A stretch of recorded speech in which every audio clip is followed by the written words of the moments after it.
يوم يحمى عليها في نار جهنم فتكوى بها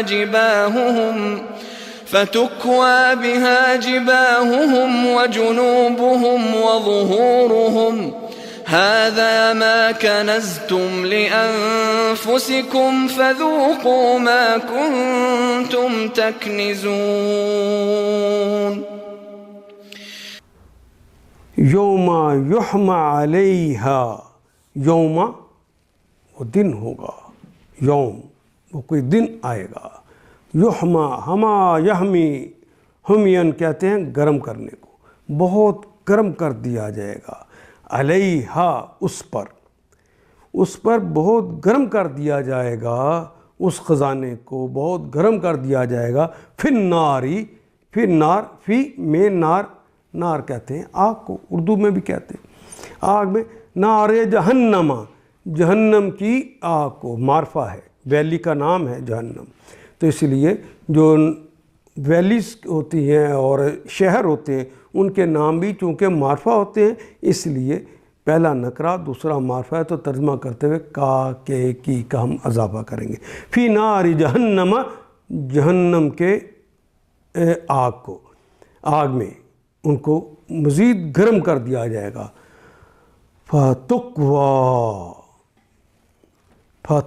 بِهَا، یہ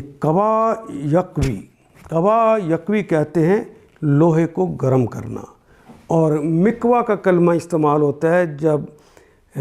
استری کو گرم کر لوہے ہوتی ہے اس کو گرم کر دیا جاتا ہے، تو اس کے لیے استری کا کلمہ ہم اردو میں استعمال کرتے ہیں، مکوا عربی میں کہتے ہیں۔ فَتُكْوَى تو کسی کو داغنے کے لیے گرم لوہا لگایا جاتا ہے نا، تو وہی بات کی جا رہی ہے، فَتُكْوَى بِهَا تو اس سے داغو، جِبَاهُمْ، جبا کہتے ہیں پیشانی کو، اس کی جمع ہے جباب، بلند چیز جو سامنے والی ہوتی ہے اسے جبا کہتے ہیں، جباہم ان کی پیشانیوں کو داغ دو، وجنوبہم جنب کہتے ہیں پہلو کو، اور ان کے پہلوؤں کو، دونوں پہلوؤں کو داغ دو، اس وظہورہم اور ظہور کہتے ہیں، ظہر کی جمع ہے پیٹھ، ظہور ان کی پیٹھوں کو داغو، ھذا ما کنزتم، ھذا یہ ہے ما جو کنزتم جو تم نے ذخیرہ کیا تھا، یہ ہے وہ سونا چاندی جو تم نے ذخیرہ کیا تھا، لِأَنفُسِكُمْ اپنے لیے کیا تھا نا، اس لیے تمہیں ہی یہ داغ رہا ہے، لام کے لیے، انفس نفس کی جمع ہے، کم تمہارے، فَذُوقُوا پس ذوقو، ذوق چکھ،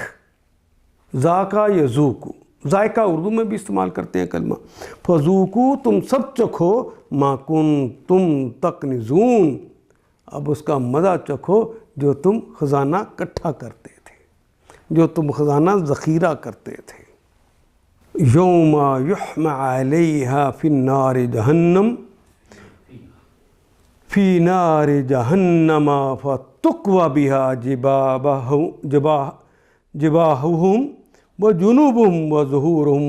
ھذا ما کنزتم، اور انہیں خدا کی راہ میں خرچ نہیں کرتے، ایک دن آئے گا کہ سونے چاندی پر جہنم کی آگ دہکائی جائے گی، یوم یحمى علیہا،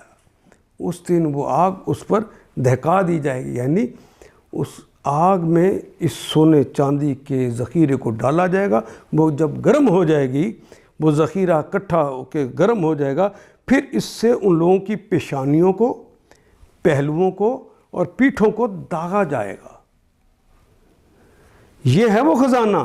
پھر کہا جائے گا یہ ہے وہ خزانہ جو تم نے اپنے لیے جمع کیا تھا، لو اب اپنی سمیٹی ہوئی دولت کا مزہ چکھو۔ ان آیات کو ایک دفعہ پھر تلاوت خود کیجیے، عربی مبین پڑھتے ہوئے دیکھیے، کیا بات پوری اندر اتر رہی ہے؟